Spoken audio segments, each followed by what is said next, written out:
بسم الله الرحمن الرحيم والصلاة والسلام على أشرف الخلق والمرسلين سيدنا محمد وعلى آله وصحبه أجمعين. رب اشرح لي صدري ويسر لي أمري واحلل عقدة من لساني يفقهوا قولي. إن الحمد لله نحمده ونستعينه ونستغفره ونؤمن به ونتوكل عليه ونعوذ بالله من شرور أنفسنا ومن سيئات أعمالنا. من يهده الله فلا مضل له ومن يضلل فلا هادي له، وأشهد أن لا إله إلا الله وحده لا شريك له، وأشهد أن محمدا عبده ورسوله وصفيه من خلقه وخليله، بلغ الرسالة وأدى الأمانة ونصح الأمة وكشف الغمة وتركها على محجة بيضاء ليلها كنهارها لا يزيغ عنها إلا هالك. أما بعد، قال الله تعالى في كتابه الكريم بعد أعوذ بالله من الشيطان الرجيم بسم الله الرحمن الرحيم يا أيها الذين آمنوا اتقوا الله حق تقاته ولا تموتن إلا وأنتم مسلمون. وقال في مكان آخر واتقوا الله الذي تساءلون به والأرحام إن الله كان عليكم رقيبا.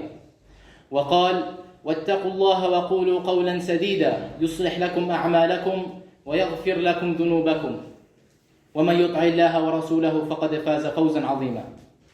إن أصدق الحديث كتاب الله وخير الهدي هدي محمد صلى الله عليه وسلم وشر الأمور محدثاتها وكل محدثة بدعة وكل بدعة ضلالة وكل ضلالة في النار. السلام عليكم ورحمة الله وبركاته. I'd like to start off this khutbah, first of all, an appropriate reminder for every single one of us here that we've entered the second half of the month of Ramadan. So you still have half a month left. So if you haven't changed, if you haven't done what you said you were going to do the first day of Ramadan, which was a little over 2 weeks ago, you have from today to change and start working towards that goal. Start changing habits and strive to be what you wanted to be before Ramadan. So it's not too late. Just a reminder for all of us. I'd like to start off with a hadith of Rasulullah sallallahu alayhi wa sallam, narrated by Abu Hurairah. قال أبو هريرة رضي الله عنه أن الرسول صلى الله عليه وسلم قال الصيام جنة فلا يرفث ولا يجهل وإن امرئ قاتله أو شاتمه فليقل إني صائم مرتين. Abu Hurairah narrated that Rasulullah صلى الله عليه وسلم said, fasting is a shield or a screen or a shelter. So the person observing fasting should avoid sexual relation with his wife and should not behave foolishly and impudently. And if somebody fights him or abuses him, he should tell him twice, I am fasting. So Rasulullah ﷺ started this hadith by saying, As-siyamu junnah. Junnah in the Arabic language means it's a protection. It is a shield. It is a wiqaya, a himaya for this person. Siyam in essence, when you are fasting, first of all, we're in the month of fasting. It's not saying Ramadan, it's saying fasting. We're in the month of fasting right now, Ramadan. So siyam and fasting is a protection for us from what? From the evils of this world. It's a protection for us from committing sin. It's a protection for us in this dunya, and it's a protection for us in the akhirah. Because it is fard upon us to fast. On the Day of Judgment we're going to be asked. And we hope that our siyam will count for us on the Day of Judgment. So, also in this dunya. In this dunya, siyam is a protection for you from the evils of this world. Protection of you of committing sin. You abstain from food. You abstain from water. You abstain from sexual intercourse. You abstain from backbiting. You abstain from cursing. Rasulullah ﷺ said, if someone approaches you and intimidates you or abuses you or disrespects you, you should say, Inni sa'im, twice. Inni sa'im, I am fasting. I'm not going to answer you in the same way that you answered me. This is how we understand siyam, as a protection. A protection in this dunya and a protection in the akhirah. In the month of Ramadan, from the beginning of the month till now, and we will keep on hearing it, not only this month, but the next month and the next month and the next month. Everybody is encouraged to do what? To pray more. To do qiyam more. If you didn't do qiyam, do qiyam. If you did qiyam, do more qiyam. If we didn't read the Quran, read the Quran. Try to finish the Quran once, twice, 3 times. Memorize the Quran. Go to Salat al-Taraweeh. Go pray every single fard in the masjid. Increase in your spiritual activity, which is called ibadah. Increase in your ibadah. And they tell you to increase and increase and increase in this ibadah. Because it's the month of Ramadan. The khair and the barakah in the month of Ramadan, the forgiveness that can be offered in Ramadan, is why we increase in these actions. But we have to understand that these actions are for us and us alone, not for anybody else. All these actions that I do in Ramadan, and I increase in Ramadan, and I do out of Ramadan, is only between me and Allah subhanahu wa ta'ala. It has nothing to do with anybody in this room. It is a spiritual connection between me and Allah subhanahu wa ta'ala. I pray not for anybody in this room, or nobody prays for me or their parents. They pray for the sake of Allah subhanahu wa ta'ala. They increase in ibadah to increase what? Their connection with Allah subhanahu wa ta'ala. I'm sure everybody has seen what has happened, and if you didn't have heard, then I encourage everyone to look over the news over the past 2-3 days, past 2-3 nights about what's been going on in Palestine, in Bayt al-Maqdis, the third holiest masjid for the Muslims. Every single year, it happens every year. Every single year, conflicts occur. Every single year, Israeli forces try to abuse the Muslimin in Palestine. Try to prevent them from praying Taraweeh in Palestine. Try to prevent them from worshipping Allah subhanahu wa ta'ala. Every single year it happens, and it increases year by year. It doesn't get any better. So during the month of Ramadan, we might be getting better. Our connection with Allah subhanahu wa ta'ala is getting better. We're increasing in Iman. We're memorizing more Quran. We're praying more. We're doing more Qiyam. But what's happening in Palestine? Is anything changing over there? What's happening in every part of the world? Is it changing? We're increasing in Ramadan.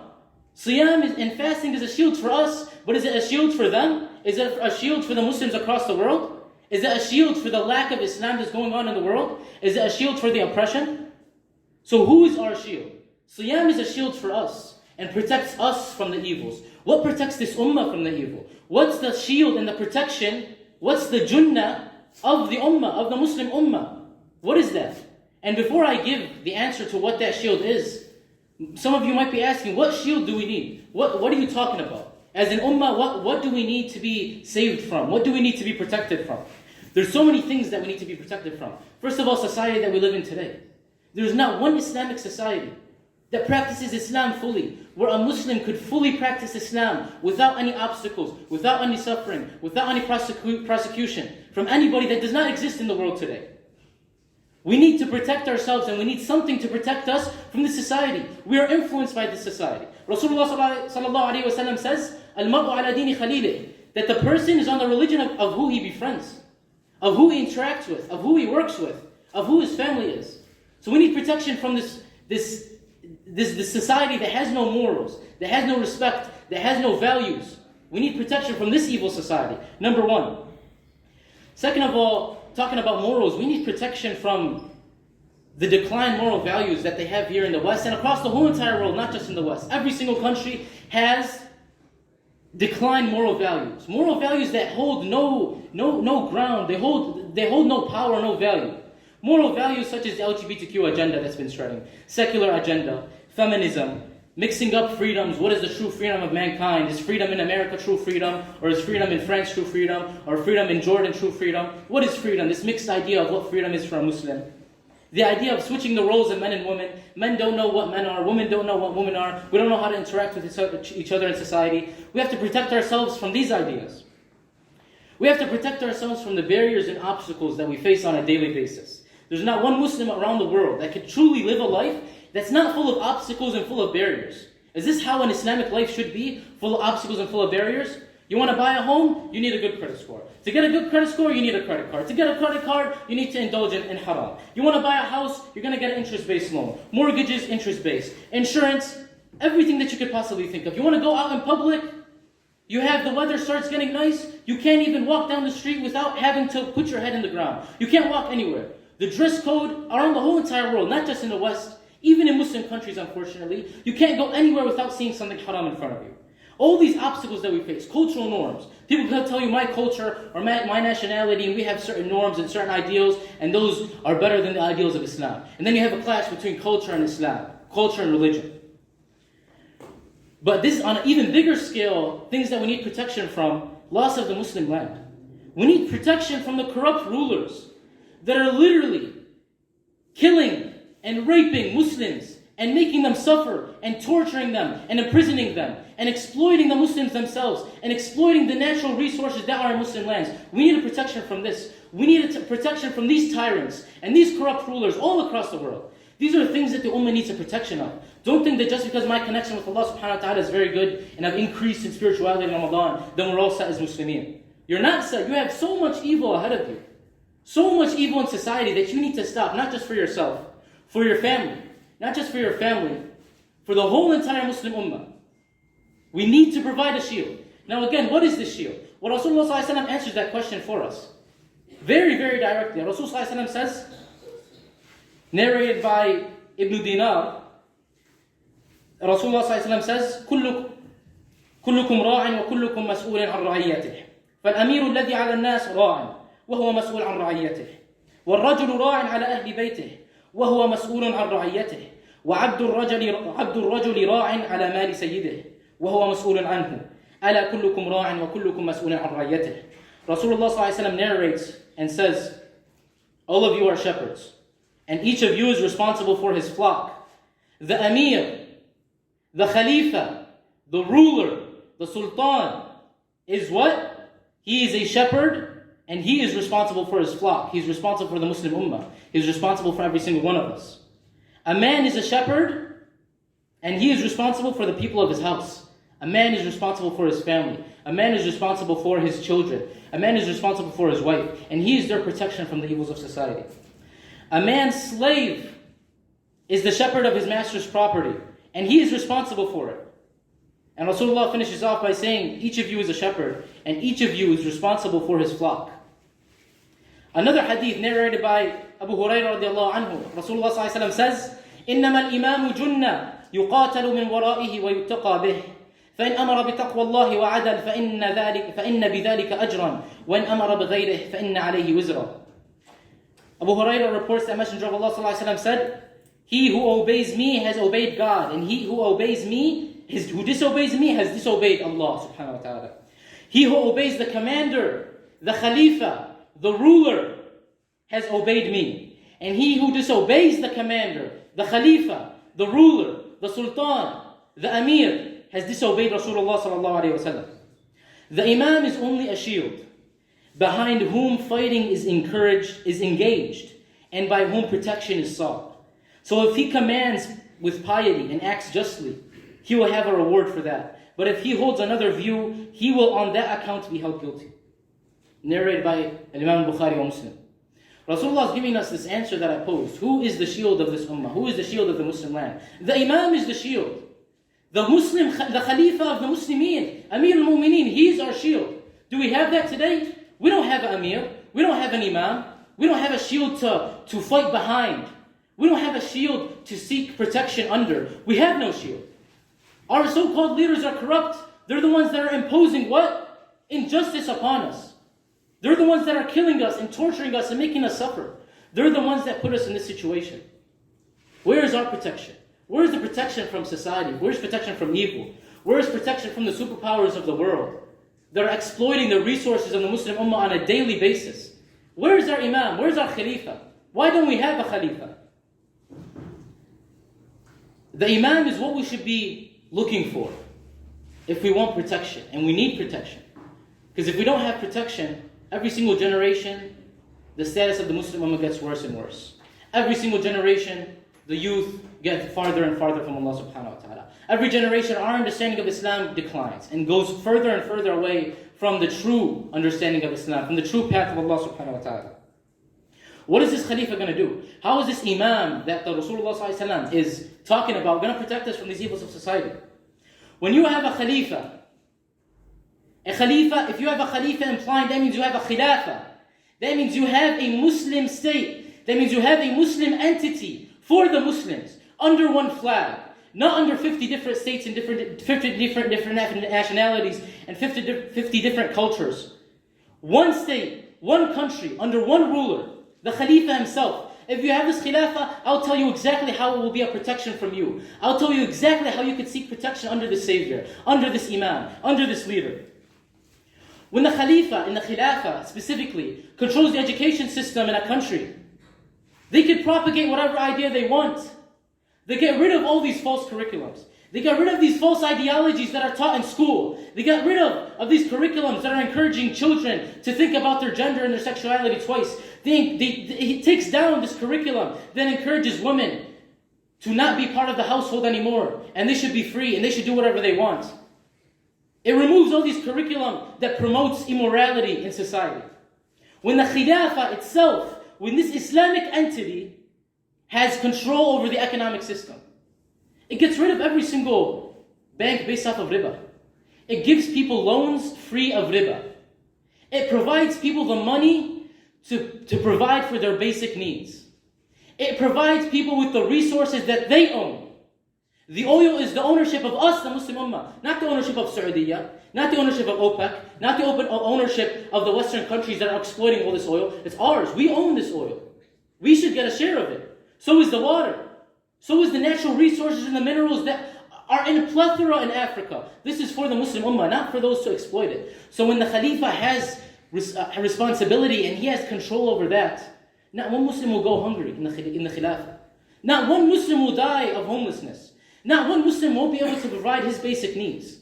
There's a time, during the time of Umar ibn Khattab radiallahu anhu, where there was no people to give zakat to, there was no poor people, that he eliminated the section Rasulullah sallallahu alaihi wasallam built in a Masjid al-Nabawi for the poor. He said, we have no more poor people. We need to expand the masjid, remove the area for the poor people, because there's no poor people. There's no people that are homeless.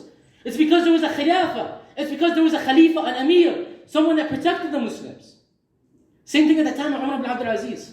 There was a plethora. The Muslim Ummah prospered, I should say, in every single aspect in society. It was to the point where they had all the money of zakah, there was nobody left to give it to. And imagine how big the state, the khilafah, was at the time of the 5th Khalifa Rashid, Umar ibn Abdul Aziz. It was so large, and even among this huge entity, this huge country, there was not one person that needed the money of zakah. He said, go and purchase wheat and spread it across the mountains. So people don't say there was one bird or one animal that crossed the Muslim lands that went hungry. That's how much we prospered. And now we're the exact opposite. We're third world countries. We have nothing. All because we don't have an imam. We don't have somebody to seek protection behind. We don't have a khalifa. We don't have an entity in which we could fight with. Rather, we have to seek help from those that are oppressing us. And most importantly, if the khilafah is here, we would control the Muslim armies. You think if a khilafah was here and the imam was here today, Palestine would still be occupied? Baytul Maqdis, the third holiest land, the masjid that Rasulullah sallallahu alayhi wa sallam went to in one night, Rihlat al-Isra wal-Mi'raj, where he led salah in front of all the prophets. Imagine, all the prophets and messengers. This is the masjid that we're talking about that's under occupation. This is the masjid where literally soldiers, Jewish soldiers, non-believers are entering this masjid and kicking Muslims out. Do you think this would happen if we had a khilafah? Or we had an imam that we could fight behind? In a second, the Khalifa would order his armies to liberate every single Muslim land. And let's look back to another story in history when we actually had an imam, unlike today. When we actually had a khilafah. The time al-Mu'tasim. I'm sure everyone has heard the story of Wa Mu'tasama. The woman that was what? Raped all the way up in Europe. And she called, Wa Mu'tasama, where is the Khalifa? Where is this imam? I heard Rasulullah sallallahu alaihi wasallam saying that إِنَّمَا الْإِمَامُ جُنَّةٌ, that the Khalifa is a protection, it's a shield. Where's al-Mu'tasim? Where is the shield that's supposed to be protecting me? He sent an army so long, by the time it left Bilad al-Sham and it reached Europe, the end of the army still haven't even left Bilad al-Sham. All for one woman. All for the honor of one woman. This is an actual khilafah. This is an actual khalifa, a leader for the Muslims. That actually protects the Muslims. That actually is looking for their affairs and is taking care of them. Why? Because it is implementing the deen of Allah subhanahu wa ta'ala, not any other deen. Umar al-Khattab radiallahu anhu said that أَعَزَّنَ اللَّهُ بِالْإِسْلَامِ, we have been honored with Islam. And if we try to seek honor in anything else other than the deen of Allah subhanahu wa ta'ala, other than the method of Rasulullah sallallahu alaihi wasallam, we're going to be disgraced. If we try to seek honor and pride and power in anything other than the deen of Allah and the method of Rasulullah sallallahu alaihi wasallam, we will be disgraced. And this is where we are today. Who do we seek help from? We seek power from those that are oppressing us. We seek to go and get involved in the governments that are designed against Islam, that have constitutions against the constitution of Allah subhanahu wa ta'ala, that are sending these armies actively to kill the Muslims. And we're like, we should get involved in this. That's definitely our imam, right? Or do we seek role models, or do we seek protection behind the likes of Hamza Yusuf, the likes of someone that became Prime Minister of Scotland, to a government that is literally designed against Islam? Do we seek protection under that? Do we call Hamza Yusuf our imam? Do we call As-Sisi our imam? Do we call Malik Abdullah our Imam? Did we used to call Al-Qaddafi or Jamal Abdel Nasser? All these, were they our Imams?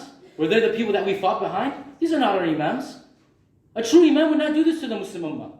It's because we don't have a Khilafah. We don't have an Imam to take care of us. This is the most important issue. And I want to conclude with one thing.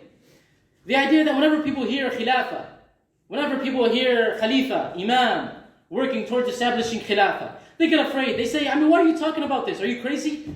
Or either they're afraid and they think it's unrealistic, either they're afraid and they're like, why are you talking about this? You're going to get us in prison, you're going to get us involved with a group, and you and your group that are calling for Khilafah are total deviants from Islam, and you don't know what you're talking about, and you have a false aqidah, and you have a false understanding of Islam, and you don't know what you're preaching. Or they say it's unrealistic, it's ridiculous. Obviously it's more realistic to go and get help from the disbelievers. Didn't Allah subhanahu wa ta'ala say في سورة الممتحنة يا أيها الذين آمنوا لا تتخذوا عدوي وعدوكم أولياء من دون الله. O you who believe, do not take friends or do not take partnership with those that are oppressing the Muslims, that have what? Disobeyed Allah subhanahu wa ta'ala. That are enemies to Allah subhanahu wa ta'ala. Don't go seek support from the people that have disbelieved in Allah subhanahu wa ta'ala. Allah is ordering us with this. And yet we still have people that come and say, Khilaf is ridiculous. This idea of an Imam is ridiculous. All these groups, plural, all these hundreds of thousands of Muslims that have literally dedicated their life for the sake of Allah subhanahu wa ta'ala, for the sake of providing this shield for the Muslim ummah, all these guys are ridiculous and we shouldn't talk about them. We should disregard them. I'll say, fine. You don't want to believe in these ideas. You don't want to believe in this group. You don't want to work for the idea of Khilafah. Well, guess what? Doesn't every single one of us follow here a scholar of the past, one of the classical scholars? Every single one of us has followed one of the scholars I'm going to mention. What did they say about Khilafah?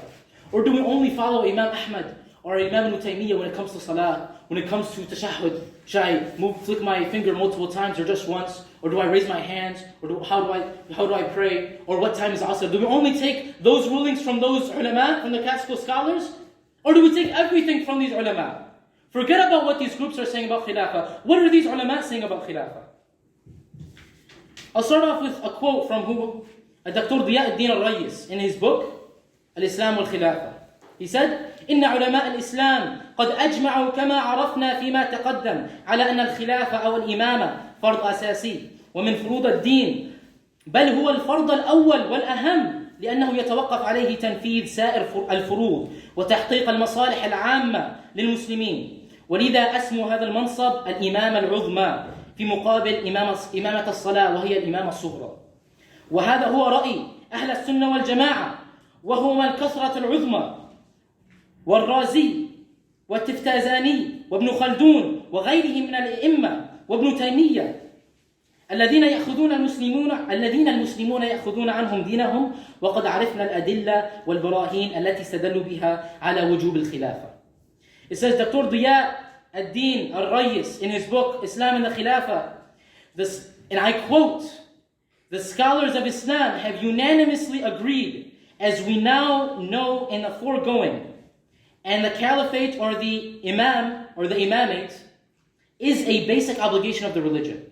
They have unanimously agreed that establishing khilafah or an imamate, having this imam, is what? Is a basic obligation of the religion. As basic as salah. And he goes on to say, rather it is the first or most important obligation because depending on it is the implementation of all the obligations and the realization of the general interests of Muslims. And therefore they call this position the imamah, or the great imamah, the greatest imamah, in regards to the smaller imamah, which is called the imamah of salah. So the greatest imamah is having this imam, establishing khilafah. The smaller imamah is the imamah of salah.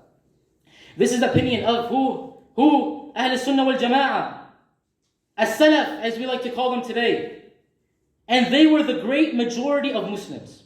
And it is therefore the opinion of the great mujtahids, the four imams, Imam Ahmad ibn Hanbal, Imam Shafi'i, Imam Malik, Imam al-Hanafi, and others such as Al-Mawaridi, Al-Khuwaini, Al-Ghazali, Al-Razi, Al-Taftazani, Ibn Khaldun, and others. And they are the imams from whom Muslims take religion. He's saying these are the scholars who take religion from them. But when it comes to talk about khilafah, and it comes to talk about establishing Islam as a deen, we reject it and say that's absurd. We're not going to talk about that. We're going to take these new scholars, the scholars of the 21st century, and we're going to take whatever they say about khilafah. But regard what the four A'imma said, I only take what they say when it comes to salah, siyam, and ibadah, my relationship with Allah subhanahu wa ta'ala. And he goes on to say, and they are the imams or the scholars from whom Muslims take religion. And we have known the evidence and the proofs that they use as evidence for the necessity of the caliphate. These are the scholars. Not me, I'm not saying this. I'm just giving you the message of what these scholars are saying.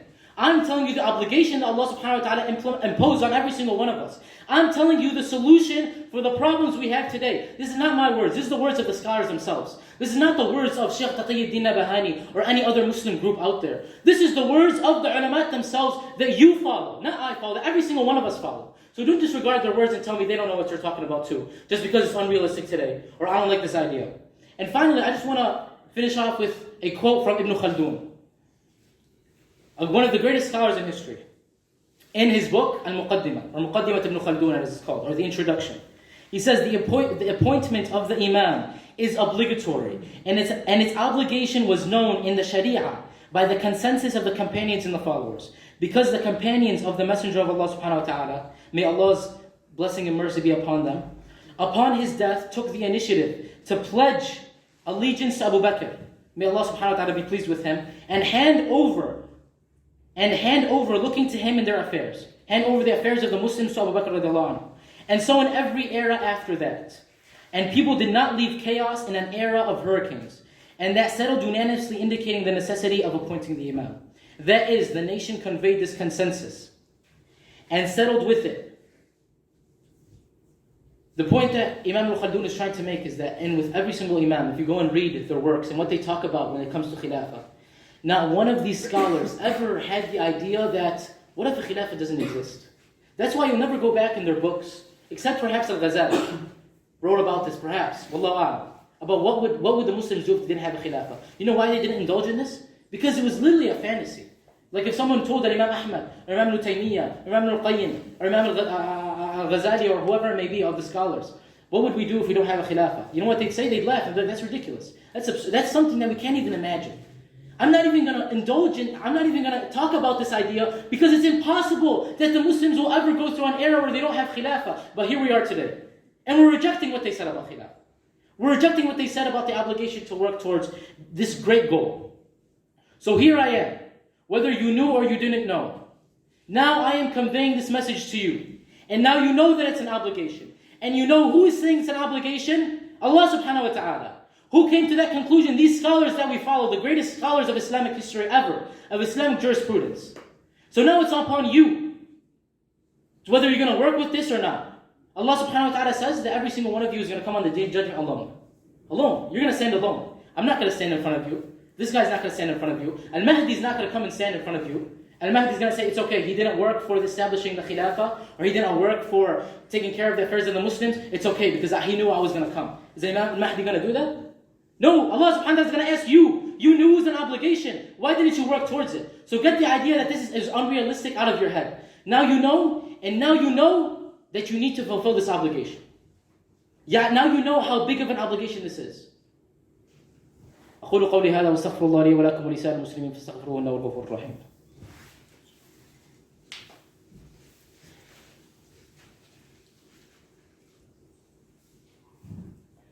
بسم الله الرحمن الرحيم والصلاة والسلام على أشرف الخلق والمرسلين سيدنا محمد وعلى آله وصحبه أجمعين. قال الله تعالى في كتابه الكريم بعد أعوذ بالله من الشيطان الرجيم بسم الله الرحمن الرحيم إن الله وملائكته يصلون على النبي يا أيها الذين آمنوا صلوا عليه وسلموا تسليما اللهم صل وسلم وبارك على سيدنا محمد وعلى آله وصحبه أجمعين ومن اتبعهم بإحسان إلى يوم الدين. اللهم انصر الإسلام والمسلمين. اللهم أرنا الحق حقا وارزقنا اتباعه. اللهم أرنا الباطل باطلا وارزقنا اجتنابه. اللهم انصر من نصر دين محمد صلى الله عليه وسلم واجعلنا منهم واخذل من خذل دين محمد صلى الله عليه وسلم ولا تجعلنا منهم.